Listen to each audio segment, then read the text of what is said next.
नमो भगवते वासुदेवाय। नमस्कार प्रिय भक्तों, स्वागत है आपका। आज की वीडियो में हम वट सावित्री व्रत की संपूर्ण कथा सुनेंगे। कथाओं को सुनने में यदि आप श्रद्धा रखते हैं तो कमेंट बॉक्स में भगवान विष्णु जी का जयकारा अवश्य लगाएं। वट सावित्री व्रत कथा का वर्णन स्कंद पुराण में है। स्कंद पुराण में देवी सावित्री के पति सत्यवान की मृत्यु हो जाने पर सावित्री द्वारा पति के प्राण वापस लाने की कथा का जिक्र वट सावित्री व्रत की कथा में किया गया है। इस कथा के विषय में कहा गया है कि यह कथा सौभाग्य प्रदान करने वाला है, इसलिए वट सावित्री व्रत के दिन वट वृक्ष के नीचे सुहागन स्त्रियों को वट सावित्री व्रत की इस कथा को विस्तार पूर्वक पठन करना चाहिए और सुहागन महिलाओं को इस कथा को श्रद्धापूर्वक संपूर्ण सुनने से उन्हें अखंड सौभाग्य की प्राप्ति होती है। तो सुहागन महिलाओं के पति की उम्र लंबी होती है और वैवाहिक जीवन में सदैव खुशहाली बनी रहती है।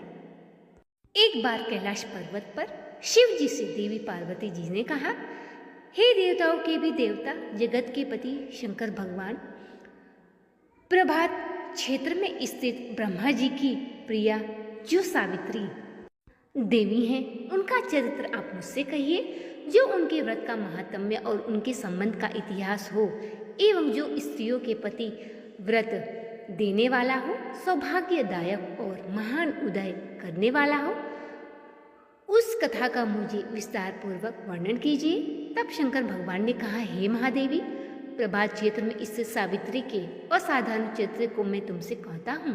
हे महेश्वरी, सावित्री स्थल नामक स्थान में राजकन्या सावित्री ने जिस प्रकार से उत्तम वट सावित्री व्रत का पालन किया था, भद्र देश में एक धर्मात्मा राजा रहा करते थे जो सभी प्राणियों के हित में तत्पर रहते थे। उनका नाम अशुपति था। धर्मात्मा क्षमाशील सत्यवादी होने पर भी राजा संतानहीन थे। एक समय वह राजा प्रभात क्षेत्र में यात्रा करते हुए सावित्री स्थल पर आ गए। वहां पर राजा ने अपनी रानी के साथ इस व्रत को किया, जो सावित्री व्रत के नाम से प्रसिद्ध सभी प्रकार की कामनाओं को पूर्ण करने वाला है। भूर्भुवस्वः इस मंत्र की साक्षात मूर्ति बनकर स्थिति श्री ब्रह्मा जी की प्रिया सावित्री देवी उस राजा पर प्रसन्न हुई। कमंडल धारण करने वाली वह सावित्री देवी दर्शन देने के बाद पुनः अदृश्य हो गई। लेकिन देवी के दर्शन के पुण्य से कुछ दिनों बाद राजा अश्वपति के घर में देवी के समान रूप वाली कन्या का जन्म हुआ, जो देवी सावित्री के अंश से ही उत्पन्न हुई थी। देवी सावित्री की प्रशंसा से प्राप्त तथा सावित्री की पूजा करने के बाद उत्पन्न कन्या का नाम भी सावित्री ही रखा गया। वह राजकन्या देवी लक्ष्मी के समान शोभित हुई, बढ़ने लगी और धीरे धीरे सुकोमल अंगों वाली वह कन्या यौवन अवस्था को धारण किया। नगरवासी उस कन्या को देखकर यही समझते थे कि वह कोई देव कन्या है। कमल के समान विशाल नेत्रों वाली एवं तेज अग्नि के समान प्रज्वलित होती हुई वह सावित्री महर्षि मृगु द्वारा कहे हुए सावित्री व्रत को करने लगी। लक्ष्मी के समान सुशोभित वह कन्या एक दिन देवी सावित्री की पूजा के बाद पिता के पास खड़ी हो गई। उस समय पुत्री को युवा अवस्था को प्राप्त तो हुई थी। राजा के मन में विचार आया कि पुत्री अब विवाह योग्य हो गई है। राजा ने मंत्रियों से सलाह किया। इसके बाद राजा ने सावित्री से कहा, हे पुत्री, तुम्हें योग्य वर देने का समय अब आ गया है। मुझसे कोई तुम्हें मांगने के लिए भी नहीं आता और मैं भी विचार करने पर तुम्हारी आत्मा के अनुरूप को वर नहीं ढूंढ पा रहा हूँ। अतः हे पुत्री, देवताओं के निकट में जिस तरह से निंदनीय ना हो जाऊं, वैसे तुम करो। मैं धर्मशास्त्र में पढ़ा हूँ, सुना भी हूँ कि यदि पिता के गृह में रहती हुई विवाह के पहले ही जो कन्या रजो धर्म से युक्त हो जाती है, उसके पिता को बड़ा पाप लगता है। इसलिए हे पुत्री, मैं तुमको भेज रहा हूँ, तुम स्वयं ही अपने योग्य वर ढूंढ लो। वृद्ध मंत्रियों के साथ शीघ्र जाओ और मेरी बात सुनो। इसके बाद जैसा कहते हैं तुम वैसा ही करना।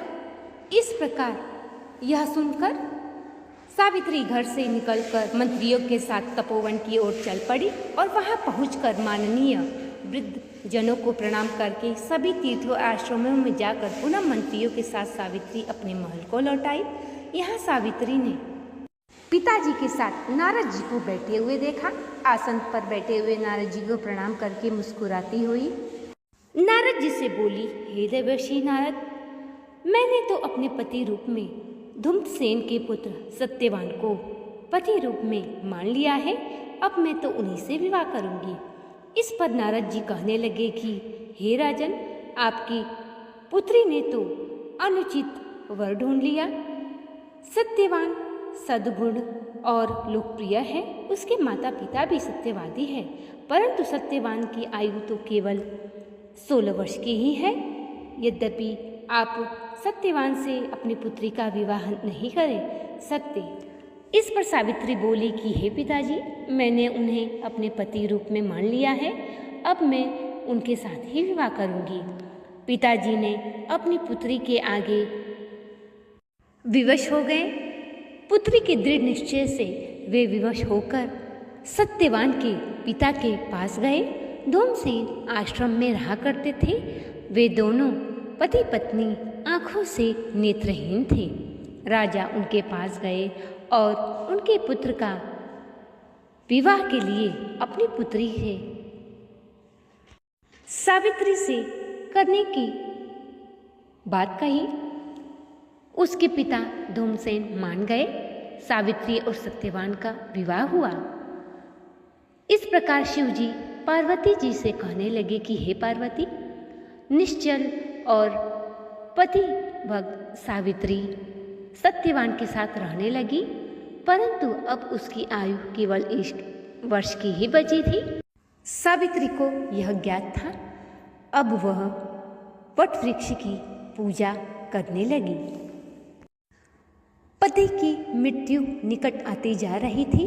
सावित्री के मन में नारद जी की बातें गूंज रही थी। जिस दिन सत्यवान का अंतिम दिन था, उस दिन सत्यवान ने कहा कि मैं वन जा रहा हूँ लकड़ियाँ काटने, परंतु पत्नी सावित्री ने कहा कि हे पतिदेव, मैं भी आपके साथ चलूँगी।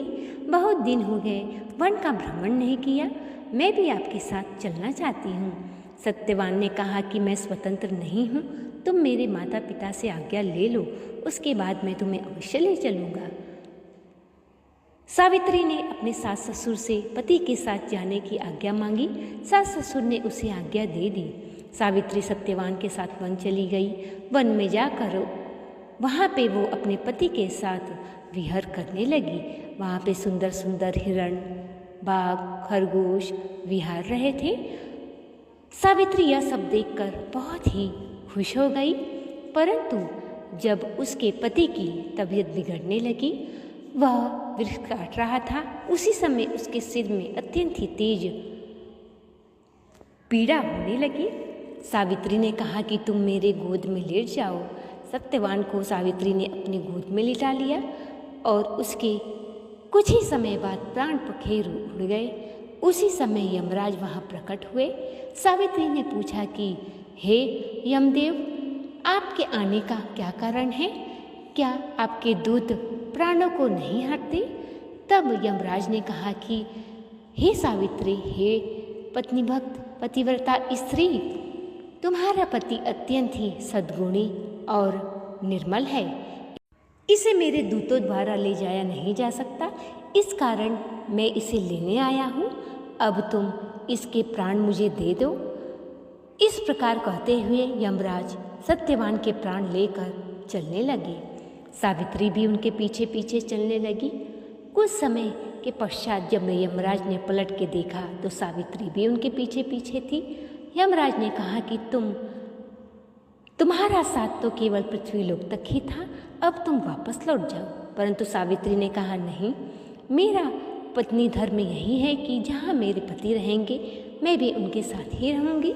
इस प्रकार कहने पर यमराज ने कहा कि हे पतिव्रत स्त्री, तू यहाँ से लौट जा, नहीं तो मैं तुझे श्राप दे दूँगा।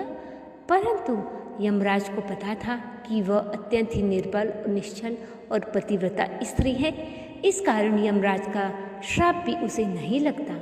अब यमराज ने कहा कि तुम मुझसे कोई भी 3 वर मांगो और वापस पृथ्वीलोक लौट जाओ। सावित्री ने पहले वर मांगा कि मेरे सास ससुर के नेत्र वापस आ जाए। यमराज ने कहा तथास्तु। अब सावित्री ने कहा कि मेरे सास ससुर का खोया हुआ राज्य संपूर्ण वापस आ जाए। यमराज ने फिर कहा, तथास्तु। अब सावित्री ने अंतिम वरदान मांगा और कहा कि मैं 100 पुत्रों की माता बनूं। यमराज ने बिना सोचे तथास्तु कह दिया और वहाँ से जाने लगे। परंतु सावित्री फिर यमराज के पीछे पीछे चलने लगी।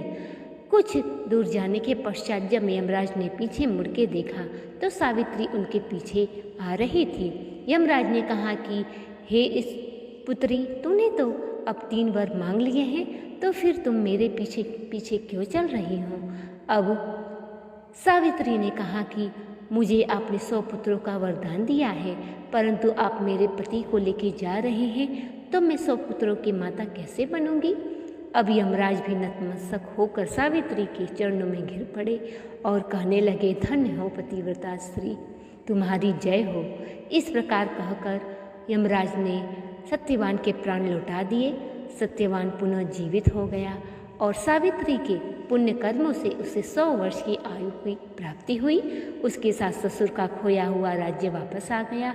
सावित्री सत्यवान पृथ्वी लोक पर सुखपूर्वक रहे। मित्रों, ये था आज का वीडियो यदि आपको पसंद आया हो तो चैनल को सब्सक्राइब, वीडियो को लाइक और शेयर करें। इस प्रकार की कथाएं सुननी आपको पसंद है तो इस चैनल को सब्सक्राइब अवश्य करें। हर दिन की कथाएं मेरे चैनल पे अपलोड है, उन कथाओं को भी आप अवश्य सुनें। मिलते हैं अगले वीडियो में, तब तक के लिए नमस्कार।